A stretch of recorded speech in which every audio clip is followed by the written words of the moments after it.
Hey guys, how's it going? It's the Football Addicts back with another podcast with your hosts Marco and Peyton. Sadly, Logan isn't here to join with us, but we have a special guest, DC United player and 2010 MLS Cup champion, Quincy Amarikwa. How's it going, Quincy? It's going good, man. Happy to be here and looking forward to talking with you guys a bit today. Yeah, thanks for joining us. So, I want to ask you first question. You're coming into your 10th season, correct? Your 10th year? This would be my 11th year. So 11th I just completed my 10th. Yeah, just completed my 10th. Oh, okay. So, you're coming into a new season with a brand new team, DC United. DC United won their first game against Atlanta United 2-0. They're going to play tomorrow against New York City FC away. So, this is a team last year that was struggling until they picked up Wayne Rooney, who helped them go into the playoff season. So, how has Wayne Rooney impacted your game so far? Well, I'd say it's probably too early on to say like definitively, but I would say in general, spending the last couple of weeks watching him as well as the other guys in the locker room on the field and their style of play and their speed of play and technical ability has just been it's been a great learning experience.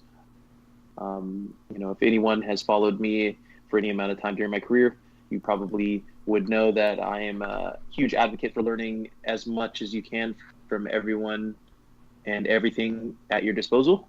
So this situation currently at DC is no different. So I think I'm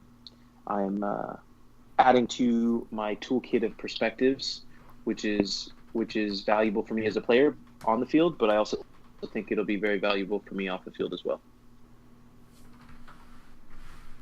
Okay, Quincy, I have a question for you. Seeing as Wayne Rooney is obviously like a legend known in European football, was there any particular player that you watched growing up and that became your idol for soccer? Yeah, so I usually get this question. This is the one where I let everyone down with my answer. For me, I just enjoyed playing the game growing up, and I was born and raised in Bakersfield, California, so the soccer capital of the world. Not really. So there wasn't too much from that. So for me, it was just a love for playing the game and giving 100% of my effort every time I was on the field, and being open to learning everything I could from those around me at the time. And that was kind of my process from a young age, and that's still my process today. And because of that, I never watched any professional soccer until I made it pro, and I would watch MLS at that point in time because I figured, well, I better start paying attention to pros if this is my job now and this is my competition.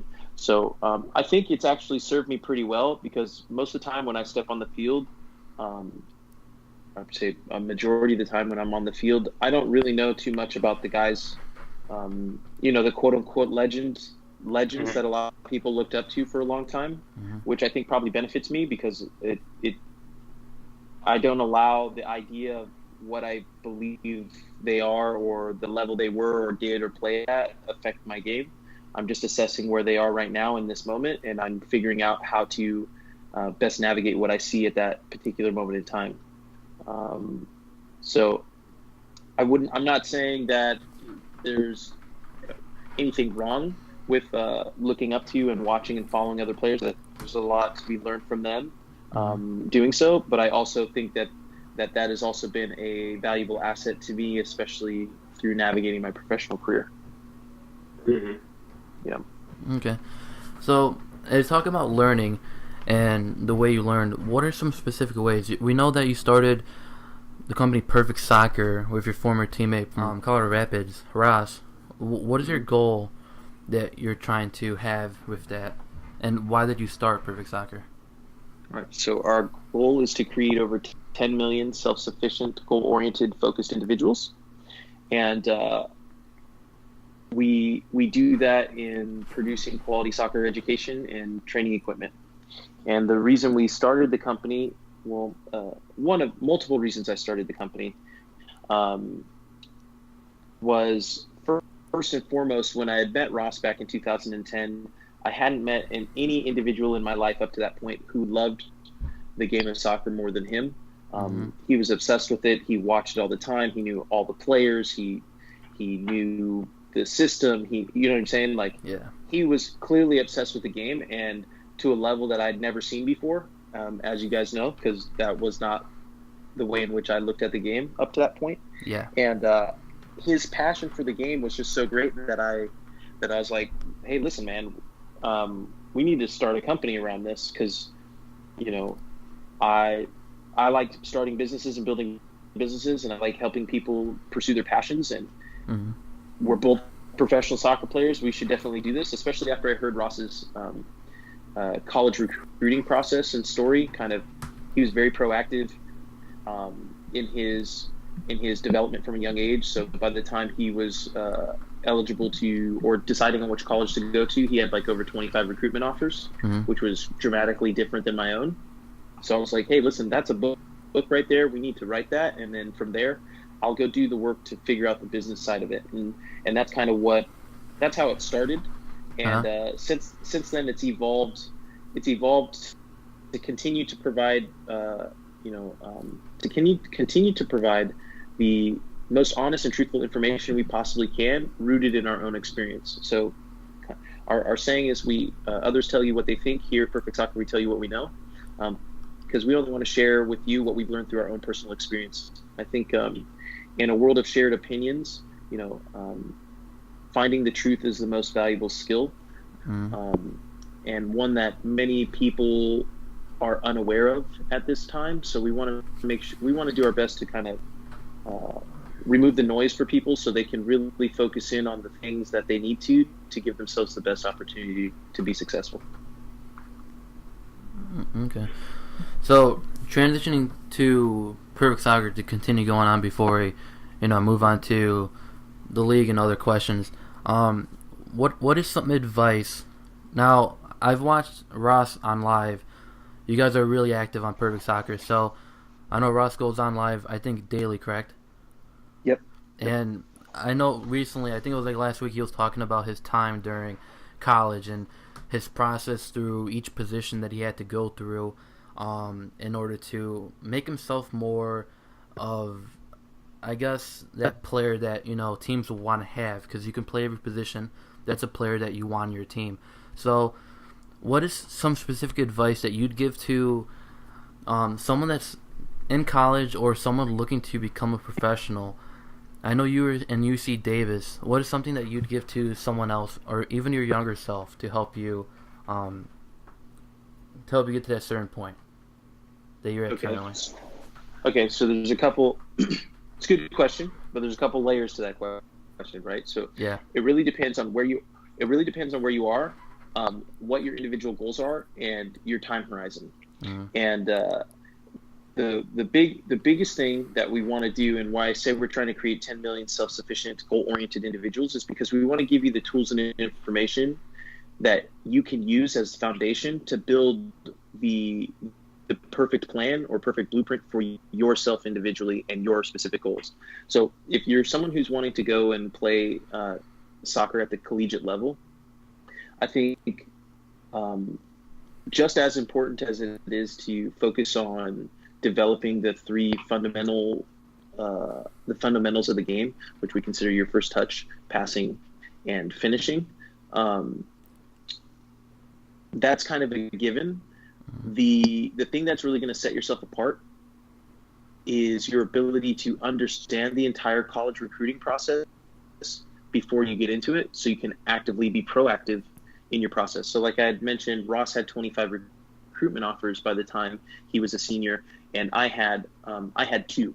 And I only had 2 because I didn't get recruited till the last game of my last tournament of my club soccer career. So from up until that point, my thought was that I was going to go try to walk on the track and field team at UC Berkeley, because I got in there academically, because I didn't think I thought I must not be good enough at soccer to play at the collegiate level, because if I did, I would have been recruited at that time. Yeah. Looking back, I now know that wasn't true, Ross, on the other hand, he started contacting college coaches from like the age of 10, I think. The last time I was out there in January at the coaches conference, he went through his old stuff. We found some old letters that he was sending to college coaches, like physical letters, so that dates us. So before email. And he was connecting with coaches, calling them, sending them his schedule, sending them his club accolades, sending him letters about his research into the school and how he wanted to be a part of the program and what he liked about it and all of that. So like Ross was networking from 10 till like 16, 17 years old. And because of all that work, on top of the work he did off the field, just doing extra drills and skills and training outside of mandatory practices and trainings, by the time he was a senior, he had this 25 recruitment offers. So I wanted to make sure I set the context for that, and give advice in the sense of where do you fall in that spectrum of player? Are you Quincy, who he hasn't done anything and is just hoping that he gets seen, or are you Ross, who's being extremely proactive in getting seen? And I'd say most players are Quincy, and that is not the way you want to go about doing it, because if it wasn't for luck in terms of the coaches being there at the right time at that last tournament, we wouldn't be talking right now. Yeah. As opposed to Ross. Ross had over 25 to choose from. So that's why we created the first book, was really writing the step-by-step as to how not to fall into the trap that most people do.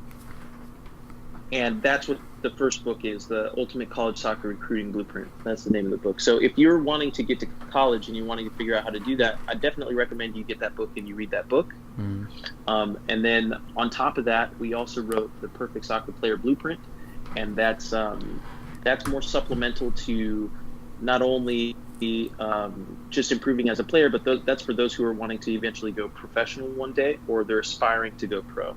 It's more so not only how to build and be on track from the academic side so you can go to college, but more importantly, and you guys are probably starting to see it on the Perfect Soccer account, I go live every Thursday to do the Ask a Soccer Pro show, because we really talk about the MSL, so the Mental Strength League, and how to create the proper mental foundation so that you can make the jump to the next level. Because most players are pretty similar in their skills and abilities, but what differentiates them is their ability to understand the dynamics of the game on and off the field. So hopefully that answers your question.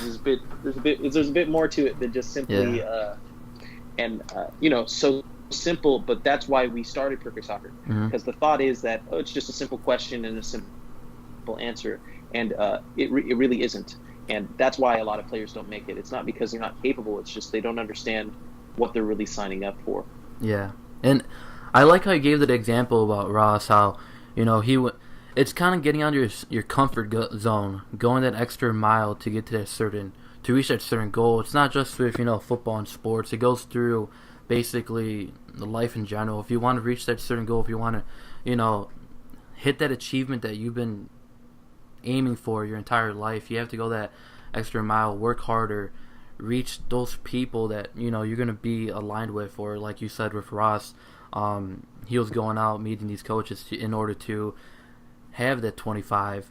So I think that's just a huge thing that everyone needs to do, because if you don't go that extra mile, necessarily you're not going to not everything's always going to come to you. You have to go out, search for it, and not everything's just going to end up finding you, like you said, with the comparison of yourself and Ross. Yep.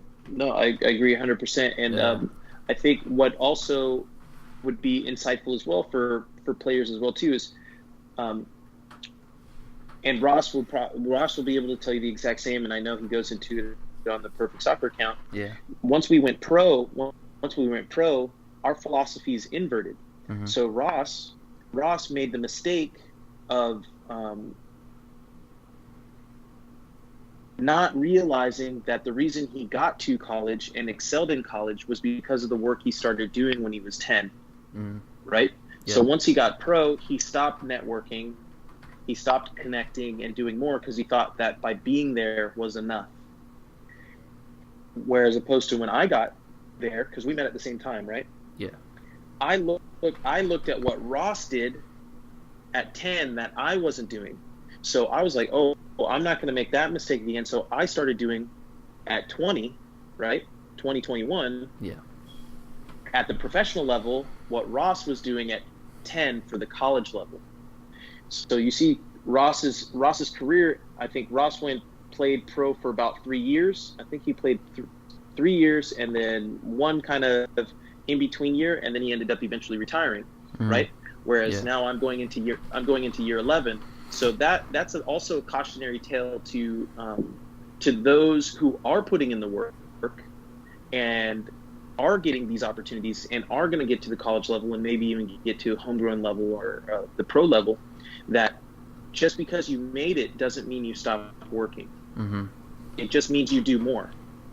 Because where you are today is only the result of what you did a few years ago and what you've consistently been doing over years. And once you stop, it slowly starts to fade away. And it's not until you kind of wake up and realize that you don't have anything around you that you realize that you should have been doing this all along. So I think that's why Ross and I are such great partners in this brand and what we're doing, because we have both perspectives of what happens when you do the right things and what happens when you don't, and how much more opportunity you have when you do and how much less opportunity you have when you don't. So yeah.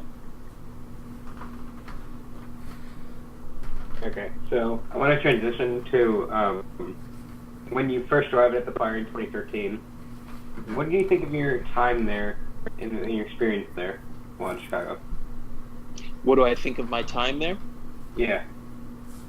Oh, it was a great experience overall. There was a lot of downs, but there was a lot of ups, and that's where I fully understood where I was when I was, and what I needed to do to be able to make the step or make the leap to step to the next level, right? I think my first year in Chicago, I was brought in. I was pretty much a last man on the roster type of situation. I think I only played like 299 minutes that year, but I had 4 goals off the bench. So I'd say that was the most efficient I had ever been in my career. But it was the most difficult for me to get on the field for numerous reasons. But when that coaching staff was moved on at the end of that year, Frank Yallop got picked up there for, what was that, 2014? I believe that's right. Yeah. And I had actually played for Frank in 2009 with the San Jose Earthquakes. So I already had an understanding of what type of coach he was and what he wanted and liked out of players. And I had an idea that what we currently had in the locker room wouldn't align with what he wanted. Mm-hmm. So I saw that as my opportunity to then solidify myself a spot. But more importantly, that's when I went to the front office at Chicago at that time. I remember I called a meeting with Eunice Kim, Jeff Crandall, and Leo Flores.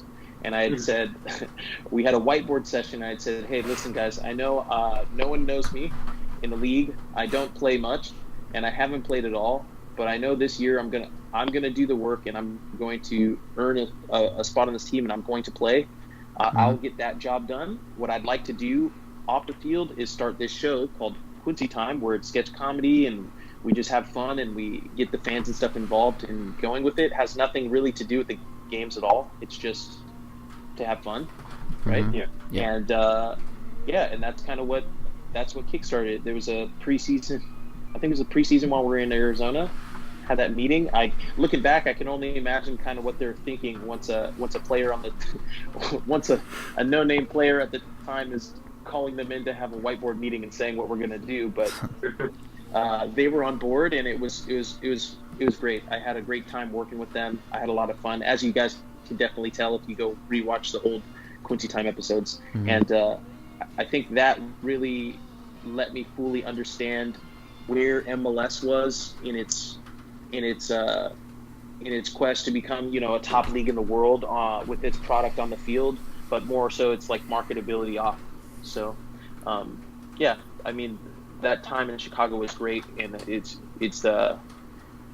one that I greatly enjoyed. Mm-hmm. Yeah, I think that was just a really great marketing idea that you gave as well. Because, like you said, even if you weren't well known, I mean, you're pretty well known Chicago fans. But having like extremely funny show like that was, especially I can remember the one you had with Grant Ward, which was a new rival at the time.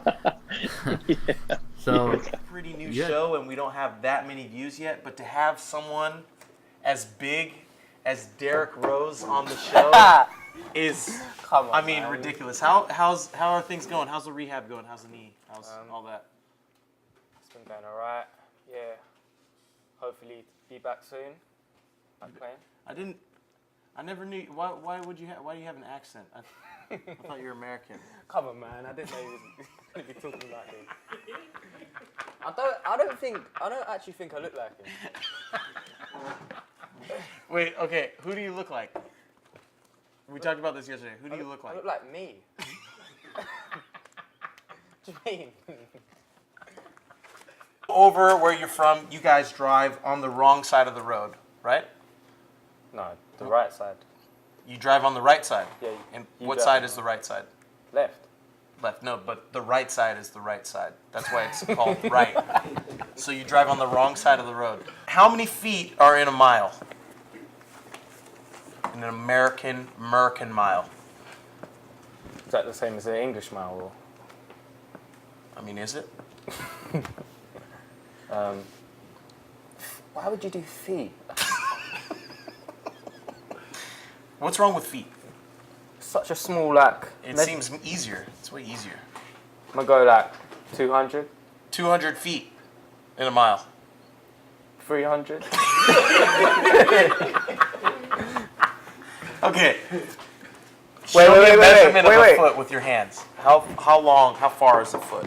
It's like a foot in it. Alright. Okay, so Wait. Let me redo this. okay. Like 1,000. Wait.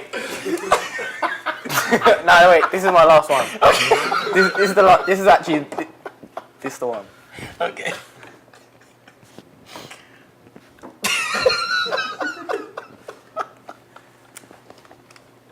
I'm gonna say something like 10,000. Because he thinks in meters, everything's got to be 1,000, 10,000. The correct answer, I don't even have this written down, is what? 5,820. 5,280. Or is it 280? Yeah. 5,280, sorry. So- 820. Oh, I mixed that up. you had plenty of funny episodes, and like these weren't just episodes that were seen by Chicago Fire fans. These were episodes that were on YouTube, shared by other people. Hilariously funny episodes, and these were just episodes that it kind of put your character out there more, your persona out there. Having people see you more is just that type of player off the pitch, not just on the pitch. And I thought that was a really good marketing idea. We're seeing that happen more often nowadays, especially with like soccer players creating their own YouTube channels. Like a good example of, I know you have one for vlogs. I don't know if you continue to do it, but I know you did it with San Jose. And we also have like Davis, who recently went to Bayern Munich, who's also starting to continue vlogs. So we're seeing that happen, like, we're seeing it happen more often now, where people are showing their persona off the camera. And I thought that was just brilliant how, people loved you on the pitch, but they got to know who you were off the pitch, and they got to love you off the pitch as well. And as Fire fans, I think that was pretty brilliant. Well, I appreciate that. Yeah. I Yeah. just I wanted to show other guys in the league that you can be focused on your professional career, and you can put in the work, but you also need to be focused on building and creating something for yourself off the soccer field as well too. Yeah. And everything doesn't have to be tied to the result on the weekend, right? At the end of the day, the players are humans too, and I think it gets difficult sometimes for fans to see that because the only time they do see them is on the field. So sometimes that's all that they see. So that's all the expectations. So it's very up and down based on results, whereas opposed to like, I remember that episode with Grant. It was a good time. I connected back with Grant, I think like 3 months ago or so. Unfortunately, he tore his ACL recently, so he's working. Yeah, he's working to get back. But I think I saw that on Instagram. It's good. Did you see it? Yeah. So like, I think he was playing and tore it. But I just think it's a means of just showing like, hey, these guys are human too. And they're good guys. Most of the time, it's just the characters and individuals I've met over the course of my career. I want to share them with everybody because it's comedy every single day. You know, like just that episode of Quincy Time was just every minute and every moment with Grant in the locker room. So he would just have me laughing all the time, just being himself. And there's so many guys like that, you know.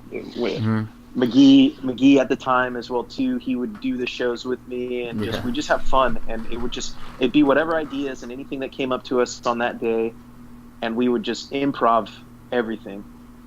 And it was just a good time. And Mike McGee also had that pretty big video, McGee's Day Off, which I mean that video went kind of viral around the league. It was a pretty funny video as well. You're in it. There's a video that's still. Who you talking to? It's Mike McGee. McGee? He's supposed to be getting me out of double sessions. That sounds serious.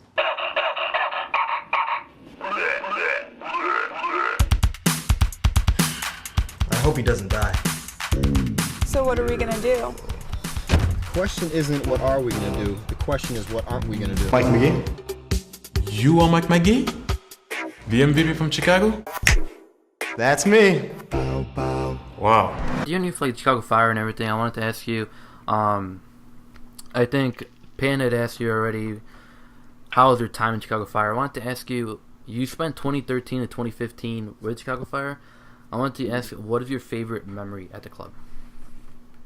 Oh, my favorite memory.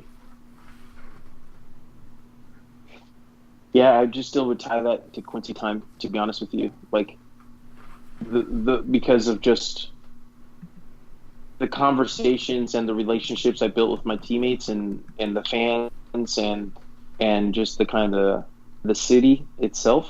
Mm-hmm. So those were kind of my best memories. And then on the field, I think my best memories was getting an opportunity to actually play consistently to show that I can be a contributing starter in the league. Mm-hmm. You know, I think that year showed that if I get to start and play for considerable minutes in the league, I can contribute and a lot, which is, I think, difficult for guys grinding to make their way into the league when there's so many restrictions on your upward mobility just from contracts and money standpoint. You know, when you're a guy on minimum, and even if you're performing and doing well, it's pretty difficult for the organization to justify playing you over a guy that they're paying $500,000 or $1 million, regardless of how much, how well you're doing. So a big reason for my opportunity to get the minutes and play for that year was because circumstantial, but more importantly because I was ready when the opportunity arose. I think it's very similar to Chris Wondolowski's experience. Mm-hmm. I think he was in the league for about 5 or 6 years, bouncing around, playing in the reserve league, and just doing his thing. And then San Jose, because I remember I got traded from San Jose that year to Colorado, and that's when Wando had come in. Yeah. And I think at that time Wando was looked at as the number 3, but the 2 forwards got injured at that time, so then he stepped in and played. Mm-hmm. And in his first 5 games starting, he scored 5 goals. So once someone does that, you can't really sit him on the bench. Mm-hmm. So he got to play the rest of the year. By the end of the year, I think he had 18 goals in year 1, and he was the Golden Boot winner. Mm-hmm. And you start the next year, he got to start again. Then he had the 27 goal season, and there's Wando's career. But you're still saying it took 6 years, 5 or 6 years before he got that opportunity, and it wasn't necessarily because he was ready when his time came. So I think those opportunities are just becoming less and less, especially with kind of how the league is progressing and where it's going moving forward. But I don't not understand why that was the case while I was going through it. It's just a matter of hanging around long enough until your opportunity comes. Yeah. Necessarily, you're a goal scorer as well, but I mean, the thing that I love seeing from you on the pitch, and I know a lot of other fans as well, is that you're an aggressive player, and you love to see, especially if like your height.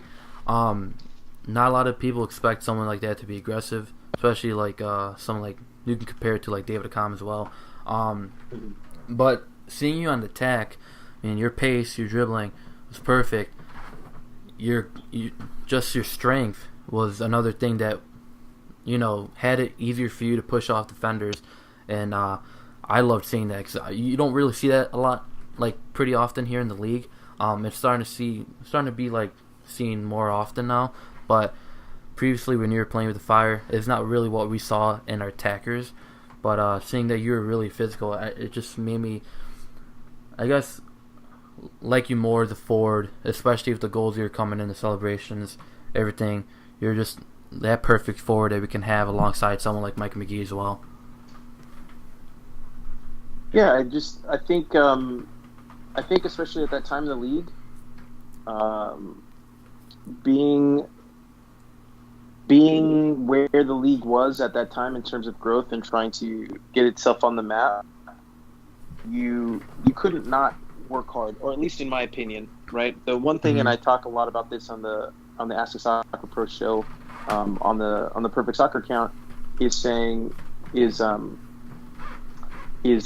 only thing that you can actually control is your effort, and everything else is kind of, or pretty much is out of your control. So the one thing that I wanted to make sure, and I've always made sure every time I've stepped on the field, is that when I step off the field, I didn't regret that I don't regret that I could have put in more.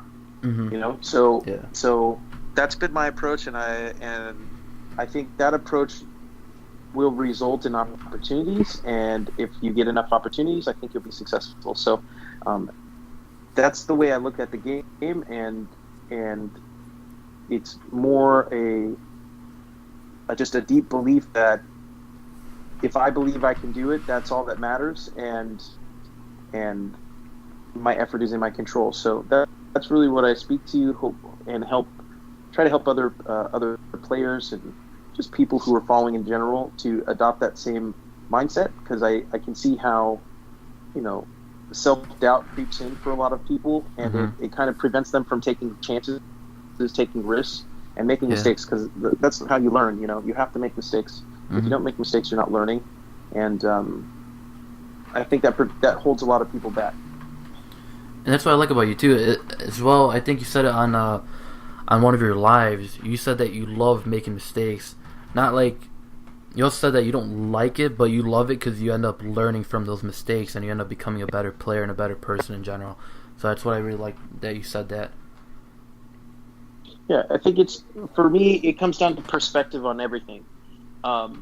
Mistakes are extremely valuable if you learn from them. They're extremely detrimental if you don't learn from them. Yeah. It's also much more. It's in my opinion, much smarter to learn from the mistakes of others than to have to make the mistake yourself. So if you can navigate with the idea that I'll first learn from the mistakes of others, so I can spend my time making mistakes on things that I can't avoid, right? Like if you're wasting, for me, if you're spending your time making mistakes other people have made, that's a waste of your time, because people have already done that. Yeah. So spend your time making mistakes at things that no one else has done. So for instance, in 2013 with Chicago, I go, you know what? No one's over here making YouTube videos. No one's marketing themselves. No one's building a business for themselves post-career. I've seen a lot of guys not do that, and I think that that's a mistake. I will not make that same mistake. And in order to do that, I have to be willing to do things that other people aren't willing to do. I have to be willing to accept the fact that people are going to have plenty of negative things to say about it. They may actively try to work against me or whatever. But at the end of the day, if you believe you're doing the right thing and your intention is there over the long term, I think you win. So consistency and, it's blocking out the haters, right? Yeah. It doesn't matter. For me, it's just people projecting their own negative insecurities on you to keep you where you are so they can feel good about where they're at. It's always good to have haters because then it just lets you know you're doing the right thing, There you go. But it's also the thing as well too is it's also good to also not always believe that people are being haters. There's some truth. There can be truth to it. So I value my quote unquote haters because what they're helping me do is they're helping me to see something that I might not be able to see. So let's say let's say on my Instagram or something like that, someone goes, "Oh, Quincy, you're terrible. You're terrible first. You have a terrible first touch, right? You're garbage. You're a terrible player. You have a terrible first touch." Well, when I see that, I go, "Oh man, let me look. Oh, you know what? My first touch hasn't been too good this last 2 weeks. How come? Oh, I stopped doing extra individual training after practice. Oh, I better start doing that again. Yeah. Thanks, hater." Right? You just brought it to my attention. You get what I'm saying? You just brought it to my attention. And then if I look at the comment and it says, "Oh, your first touch is terrible as this," and I go and look and I go, "You know what? No, actually, I'm doing good. I'm doing the extra work. I think this person's just mad, or they're a Galaxy fan, or they're you know what I mean? They're something else, or they're just an anti-fan of me, or like they're just not a fan of me, or they're a troll." Then I go, "Oh, okay, I feel bad for you. Thanks for paying attention to me. Like you're still supporting me." Yeah. So that's how I look at it. They're supporting you. They're either helping build you up because they're pointing out when you're being full of yourself and you're not doing what you know you should be doing, or they're keeping attention and focus on you because they care enough to hate. So keep it going. The league has drastically changed from the last couple of seasons, the last couple of years. Without a doubt, it's changed massively since you started. With the likes of newer clubs coming in, especially if like Atlanta United and LAFC, they're changing the entire look of the league for a designated player. Now, we saw how LA Galaxy recently picked up Zlatan Ibrahimovic, Chicago Fire picked up Bastian Schweinsteiger, but Atlanta United are going out there picking up young South American talent like Miguel Almiron, who recently just went to Newcastle, also Joseph Martinez, Barco as well, and now Pity Martinez, as well as DC United recently acquiring on loan Boca Juniors fullback Leonardo Jara. I wanted to ask you, how do you see... for my time, I consider MLS now, I call it MLS 3.0, right? So I've seen fundamental shifts and changes over the course of my career, and you have to adapt, right? Adapt or die. Yeah. I think the league is getting much more technical in terms of just overall play and a lot less physical. I think that the way in which many organizations look at how to build their organization is in hindsight. So they look at what Atlanta United did and then try to jump on the boat and copy what Atlanta United did, as opposed to being patient and building for their future, right? I think because there's a lot of new blood in MLS, a lot of people with not necessarily a lot of MLS experience coming into the league.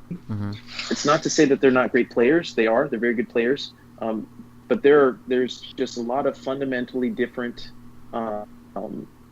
factors of MLS that aren't the case for leagues outside of the U.S., right? Travel being a big one, the extreme difference in climates and environments across the league.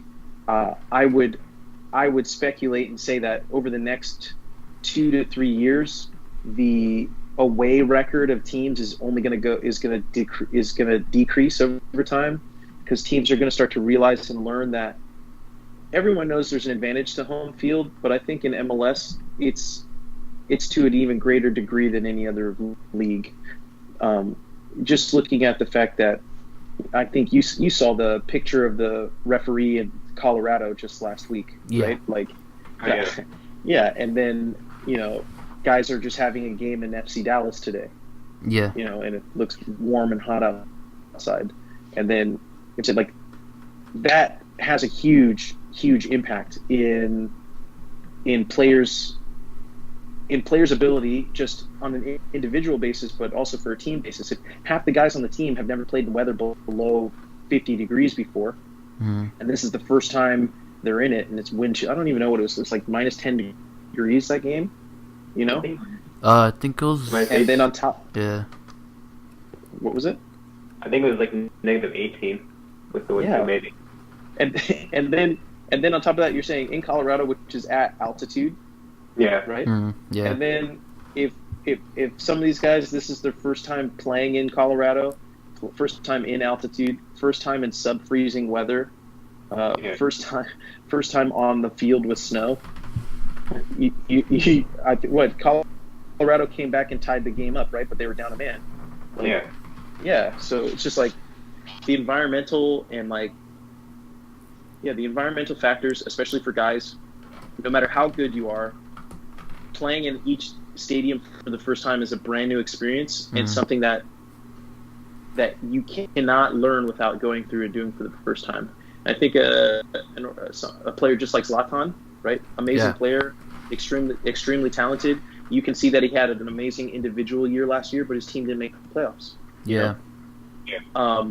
I think that was probably a very weird and new experience for him, because our league, how the team does is much more important for me than any one individual, especially, and this is like, for me, my assessment of the league that I've seen over time is every team understands and is making investments in developmental players, right? Yeah. Every team has a DP. So the thought is your DP should be contributing to at least 20 goals a year. Maybe 10 goals, 10 assists, or 20 goals, 1 assist, somewhere around 20. And then your second DP should be contributing about 15. Well, if every single team across the league hits those numbers, well, then that's break even. No one's setting themselves apart. That's just standard. Yeah. Right. And I think that's where the league is right now. And the teams that figure this out are the ones that will be successful, because if you don't have a DP that's performing, then you don't have a chance to perform in the league already. You're not going to make it. So if you don't have that, then you already are lost. So let's just say 15 of the teams have that, and that's in place. Okay, well then now they're all fighting each other to make the difference. That's where it starts coming down to the depth of your roster. What I see the league starting to do is the depth of the roster is being replaced with players who are coming over here for their first year, their second year, their third year, so they don't have that experience playing in Colorado at altitude in difficult weather. You know what I'm saying? Yeah. Like, there's a lot of players getting their first run at all of this stuff. So then you're saying that's the difference maker. For me, I feel like it's going to be the teams that have that experience, have guys who have those experiences, and the teams that are willing to pay guys who have those experiences that are going to be most successful. And there's a few teams, I think, making those decisions and doing that right now. And I think those are the ones who are going to poise themselves to be successful in the next 2, 3, 5 years. And then I think the ones who are trying to duplicate what Atlanta did are going to be the ones who are going to be looking around in a year or 2 years, not understanding why it's not working.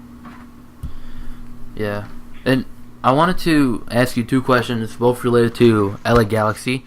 As we're talking about designated players, we all know the situation LA Galaxy previously had recently, having 4 designated players along with Giovanni Dos Santos, which wasn't really producing last season due to injuries.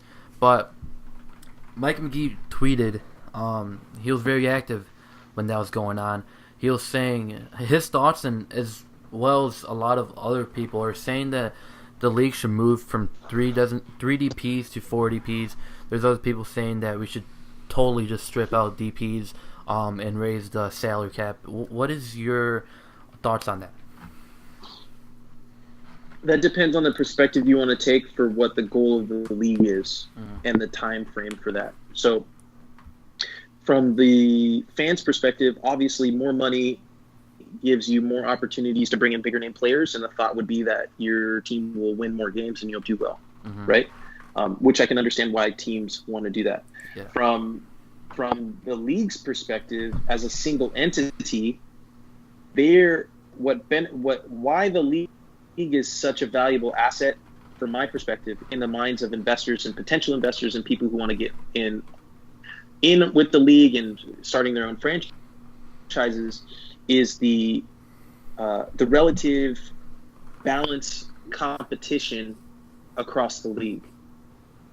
So you can invest in the league with some confidence that Atlanta can't outspend you by by $100 million, and now you have no chance of competing for a playoff spot or potentially an MLS Cup, right? Yeah. So from a marketability and business side, I think the league is being extremely strategic with how they allow money to be brought into the league and where it can be designated, because they want to protect their asset of the single entity structure, because that's the reason why people are wanting to invest in the first place. Now, from the perspective of individual owners who want to win championships and they have deep pockets, they're feeling, in my estimation, limited, because they probably want to make deeper and larger investments in more players, because they want to go out and develop a team and win. Yeah. But those ideologies are in direct competition with and in contrast with the owners in the league who've been here from the beginning or very early on, who looked at this as a strategic business decision. And from their perspective, they're going, no, I don't want to. We don't want to lift the caps. We don't want to lift the amount of money that's invested, because that means in order for me to have a valuable franchise would mean I'd have to make more of an investment to keep up with these guys who are going to overspend just because they want to win. Yeah. So I think those are all the dynamics that are at play right now. And for me, the way I see it, I don't see the league acquiescing in any capacity to that, because why would they? The model that they've gone so far has got them here. It's taken the franchise fee of a team in 2009, I think, of $10 million to well over, I think, somewhere in the ballpark of $200 million plus, if not more, just to franchise. So I don't think they're going to want to mess with the winning formula. But having said that, that's why I say teams who are much more strategic with the rules and how they work, and make the investments in the assets that are most undervalued but produce the most value, are the ones that are going to see success, especially in this short to midterm. Because you're not making a substantial difference as an owner when you invest in a DP. Yeah. Because all you're really doing with the DP is competing with all the other DPs in the league. Where you're going to make the difference is in the, for me, guys like your ability to get a Nagby, an ability to get like a Laurentowicz, your ability to get, Alan Gordon just recently retired, but, a Bedishauer, a Moro, an Osorio, a Drew Moore, guys who have many, many years of experience. They understand what it's like to play in every single environment. They know what to expect, and they can pass that experience on to their other teammates who may not understand what it's like to play in humidity in Houston at 4 p.m. and then fly to Montreal for a 30 20 degree weather game on turf, because that's what it was at that particular time, and now it's grass. So it's just like that's how I see it. That's how I've looked at it, and it'll be interesting to see how teams navigate and adjust moving forward. Yeah. Yeah, like you said as well, I the way I see it as well is it would be just a huge disadvantage is you look at other clubs. Atlanta United, I believe, spent around like $30 million on both Pity Martinez and Barco. So that's a club that's not afraid to spend money, but necessarily do other clubs have that money to spend? That's where I think that it would just be a huge disadvantage going off to what you said. But yeah. I mean, and then you also going like that's two players, so Mhm. 30 million on two players, and then you're limited with your budget restrictions for the rest of the roster. So Yeah. there's few two players you could spend 30 million on that are going to be so good that they're going to make the other 9 so much better that they're just completely killing everything. Like you still have to have balance. You have to have someone who's good enough to pass the ball to a guy who's worth 15 million, $20 million. So yeah. Yeah, and that's where I think money's starting to change little by little within the league. Because a couple seasons ago, like $600K was viewed as a lot in the league. Yes. Darlington Nagbe, who you named, went to Atlanta United for around $1 million. I think it was 1.3 or 1.4 million, somewhere around that, and that was a huge thing right there. Now it's starting to slowly get up, and I think it's gonna, it's just gonna get higher from here. But the league's just slowly starting to change. It can be viewed as both good and bad. Yep. And that's why everything comes down to perspective. Yeah. Say it could be short term bad, long term good, long term bad, short term good, and you do the best you can. Yeah. I don't know if Peyton has any more questions to ask. I wanted to follow with some questions I had from followers, but I don't know if Peyton has anything. Nah, I mean, you can go to follower questions. So yesterday I had some followers comment on what kind of questions they'd want to ask. So I have a question right here that said, what made you fall in love with soccer? I would say just being introduced to it at a young age with my dad. So it was a great opportunity for my father and myself to just spend time together and just hang out, Yeah. And it was the reason that, so in Bakersfield, our home field was like in Thousand Oaks and down in Southern California. Mm-hmm. So every weekend we'd have to drive like 2 hours to get to the field. So I got to spend 2 hours, going to and from my games, just, talking to my dad and hanging out in the car and listening to car talk and talk radio and classical music and Bob Marley and just talking about, business and life and, things that he's done and mistakes and just ideas and all of that, So I greatly valued the time it gave me with my father. So that's why I fell in love with the game. And it was I hope to use soccer as the same thing to develop a relationship with my son. Yeah, I feel like a lot of people have the same experience as well. I always watch soccer with my dad. I feel like that's why I was so excited for MLS to come back, because normally me and my dad watch almost every MLS game. Like last week we watched almost all of them. Today we couldn't watch all of them because of course we were at the Fire game. Tomorrow we're going to do the same. So I mean, it goes to that. Liga MX as well. That's why I said in the beginning when he started the call, like, thanks, because your Quincy time show, it gave me a lot of time. My dad and my mom, my family, we always watched it together and spent time together watching your show. So, dude, that means a lot to me, man. I really appreciate you for sharing, man. That's really cool. That's the first time I've ever heard that from anyone before. So, like, I appreciate that a lot, man. That's really cool.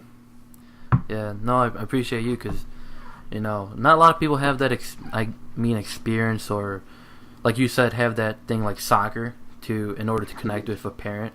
But for me, like Chicago Fire and Club America was always like that connection I had towards my dad. It was always like soccer.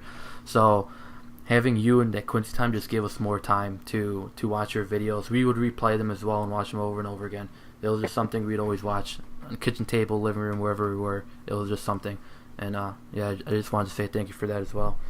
That's awesome, man. That's so cool, man. You don't know how good that made me feel. That's really cool, man. I appreciate that. Yeah, no problem. Thank you. So I had there's another question as well. I know you answered this previously on your live stream when someone asked you about your favorite teammates, but you had named favorite teammates from the teams that you currently played in, or the teams you currently played previously with. So someone asked, who's your favorite teammate that you've played with in your career?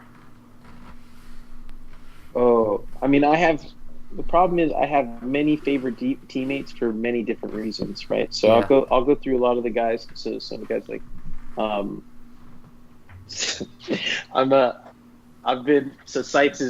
Chris Seitz is my roommate. So we're in the hotel at New York. So he's right here. So we've had some good time, man. We spent a decent amount of time together this last month. A lot. We've had a lot of deep conversations. So yeah, all over the place. So we've had some good conversations. I've been developing a really great relationship with Chris as well as McCann as well too, in the hotels the last couple of weeks. So that's just in the short time I've been here with DC. In San Jose, I had a really great relationship. I still have a great relationship with Danny Husen. You know, like really great guy, and I really enjoyed my time with him. We were locker mates there for a while, so that was cool. Mark Pelosi, the number of businesses we've started together outside of soccer, and the relationship that we built over the last couple of years has been amazing. And then just a lot of the guys in the locker room in San Jose, you've probably seen it in the vlog that we have. Like, that's why I did the vlog. We weren't able to really do Quincy time stuff with the organization there. It wasn't the same as it was when we were in Chicago. Yeah. But the guys in the locker room in San Jose, I was like, I need to document this somehow, because these guys are so stupid, but they're good dudes. And so that's why I did the vlog while I was there for that. Just if not for anything, just for myself. Years from now when I want to look back and remember the times there. Chicago, a lot was with Mike McGee and Sean Johnson. Matt Winston was the original designer for the brand. He made some of our stuff for me there. Oh, that's interesting. And then in 2013, Sir Jill McDonald, man, we bought a like an old, like 19, I don't even know, like 19. I'd have to, maybe like a 1998 or 97 Lexus, like, I can't remember. Lexus, it was like super old, for like $3,000. Okay, so, all right, so here's the story for you. So Sir Jill and myself, we'd hang out all the time, and this guy was such a character, so stupid. He said, Quincy, we need a car, let's get a car. I said, okay, well, I don't have any money. I don't have much money. What are we gonna do? And he's like, I just want a real dirty car. It's accent and stuff. And I said, okay, well, how much you wanted to spend? We'll split it just so we can get back and forth. He says, as little as possible. So I went looking on Craigslist, and we found a guy selling his car for like, I want to say it was like $800 or $900, right? Yeah. So we met up with him. We looked at the car and stuff, and I was like, Sergio, this is extremely unsafe. Like, this is terrible. There's no chance. He goes, no, let's buy it. Who cares? I said, okay, fine, we'll buy it, but then we have to take it to the shop to have them, check it out or whatever. So we paid the guy like $900. We got in the car, and as I was driving the car, I was like, this is the most unsafe thing. It was like a lawnmower. It was so terrible. We took it to the local tire shop, and they put it up on the thing to like check the brakes and all that kind of stuff. Yeah. And we're sitting there, and like 30 minutes later, the guys come over and they go, listen, we won't even put this car back together. We won't even, like, we can't we can't put this back on and give it to you because then the liability's on us, because it said this car, as soon as we took the tire off, all the braking thing, everything fell apart on it. So I looked at him and I said, I told you, you know what I mean? I told you. Like, he was like, okay, well then what should we do? And I asked him, I said, listen, I'll sign the waiver, put the stuff back on the car. I said, there's a used car dealership down the road. We'll take it in there and we'll see if they'll give us like a trade-in for parts or something like that. So we took the car. We signed the paper, so those guys were fine. We took the car down the street, and I negotiated with the guy at the used car dealership for like an hour on it, and we ended up getting to trade we got to trade that car in for like $1,500. So we made a decent little return on it. Oh, that's good. And then used that money to buy that old Lexus that I was telling you. I don't know if it's like a 98 or something like that. And I think that car was like $2,500. Mm-hmm. So then we applied that. So we had another $1,000. We split that, and then we drove that car for the rest of the year. That was great. And then until Sergio, like, he forgot to. What did he forget to do? See, you guys are making me think about all. That's what I'm telling you. Like, there's for so many reasons. I have stories like this with so many different guys. Like, there's just stupid stuff. Sergio called me like 2 months later. He's like, Quincy, the car, it's on fire, man. It's on fire. I was like, what do you mean? He's like, I don't know. I ran away from it. I think it's gonna blow up. You know? I was just like, so he forgot to change the oil, so he like ran the water in the carburetor or something like that, and it blew up the car. So we just scrapped it. But yeah, dude. So there you go. That's what I'm saying. So, but just a bunch of stuff like that. And then Ryan Johnson, with my time at first fell in San Jose, just a bunch of stupid stuff. Freestyle rapping on the plane, flying back in preseason from like London and stuff. So yeah. And then all the groomsmen at my wedding were all teammates of mine at Colorado. So like Andre Akbon, Joseph Nane, Stu Sayus, Ross LeBeau. You know what I mean? Like, yeah, dude. I've met a lot of great people. Omar Cummings is a great guy. Costa Kimura was an awesome person. Pablo Mastroeni was. I mean, that 2010 team was like a group of really great guys. And I mean, yeah, it's nuts. Yeah, thinking back on my career, I met a lot of great people. Mm-hmm. I've had probably over 500 teammates over that time. So like, lots of people, lots of stories, good times. Yeah. You talking about Mike McGee and Sean Johnson just makes me miss the old Chicago Fire. Dude, we had a good thing going there. Yeah, because you guys were like Sean Johnson as well. He had the Milkman, the commercials, and as well as like Mike McGee a few with Quincy time, as well as having his McGee's Day Off. You guys were like out there, you know, so everyone knew you off the pitch, and that's why you guys were so close to the Fire. To the Fire fans, you guys are just really important. But yeah, I just think I think back, I just think we were a little bit too far ahead of our time then. I don't think the club at the time understood like what that was, which is why they didn't really keep it together. Yeah. I think if they were looking back now and they realize it, they go, wait, you know, Sean Johnson, that was the Milkman stuff. You had the Quincy time stuff. You had the Mike McGee's Day Off. You know what I mean? Like, and then that's just on the marketing side and kind of building that all up, and the connection with the fans and the stuff we're doing in the community. And I mean, I think we're just a little bit too far. We're just a little bit too far ahead of our time. I think if we were doing that now, it'd be something that I think they would understand a lot more. But you know, when you're first, you're not really understood. So. Yeah. I wanted to ask one more question. One more question from a follower. He wanted to ask, have you ever had a teammate that was extremely talented, but was unable to make it to the top or surpass that goal because of his lack of mental fortitude? Yes, I'd say for me, in my experience, most of the guys don't make it not for lack of skills or ability, but because they're unable to map their own mind and understand what got them there won't get them where they want to go.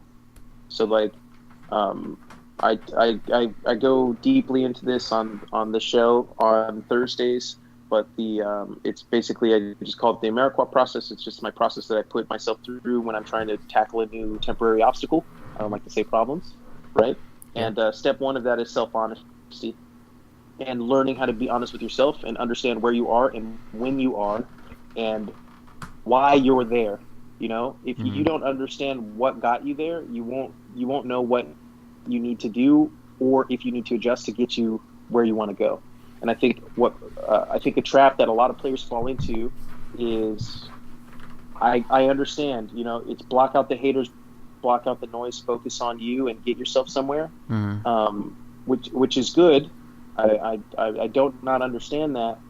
The problem is not doing it to the point of delusion, where you believe that you don't need to learn something new, or you don't need to change, or not even change. Have the ability to change if necessary. That's a better way to describe what I'm trying to say. Yeah. You don't have to change, but you need to have the ability to change if it becomes necessary, right? Like if during the league, like during my time in Chicago, I needed to be strong. I needed to be athletic. My playing weight at that time was, I think, like 185 pounds, right? Yeah. Be strong on the ball, fight, hold the ball up. But the league now doesn't call for that. If I was 185 pounds, I wouldn't be able to run as much. I cover much more distance and ground now. I'm creating a lot more space. I'm creating a lot more space for my teammates and opportunities for my teammates. So maybe I'm not in the best positions, or I'm not scoring as many goals from a stat sheet standpoint. But from a games won standpoint, my team wins.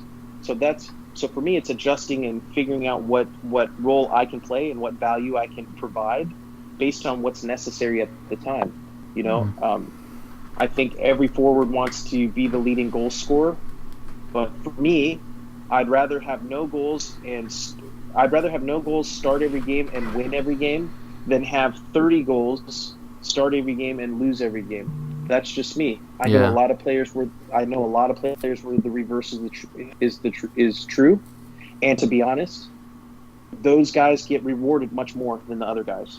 So I also understand why guys say, you know what, I'd rather care more about myself individually, get my 10 goals, get my 15 goals, get my 30 goals. Who cares if the team loses, because I'm going to get a new contract or I'll find a new team. Yeah. As opposed to saying, look, if my job is to create chances for the guys around me and I don't get my goals, but we win, for me, that's why I'm there. I want to win. I don't, you know what I'm saying? Yeah. And that comes down to philosophies, and everyone has, there's no right. There's just your perspective. So that's how I've chose to play the game. And I think that's a big reason why I've been around as long as I have. And which is why I believe it's a mistake that many players make, because they do have the ability to stick around. It's just their inability or unwillingness to be forward thinking that ends up catching up to them eventually. Yeah. Well, I don't know if Peyton had anything else to add on. No. Well, sorry, Quincy, I know we've passed the hour mark.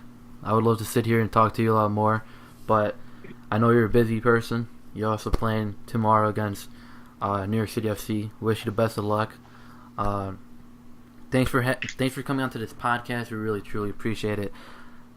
Like I said, wish you the best of luck for this upcoming season.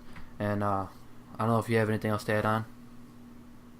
No. Nope. No? Yeah, no, I was just say, thanks for having me, guys. I love seeing the hustle and the grind, and I'm looking forward to seeing you guys build something really big one day. So just keep at it, keep consistent, and I'm just happy to have been a part of the process. Thank you. And if you guys are interested in going and seeing Quincy Amarikwa or Ross talk on Perfect Soccer, go follow them on Perfect Soccer on Instagram. Also follow Quincy Amarikwa and Ross LeBeau, which I'll be putting in the description also on my Instagram. So thank you guys for watching, and have a nice day.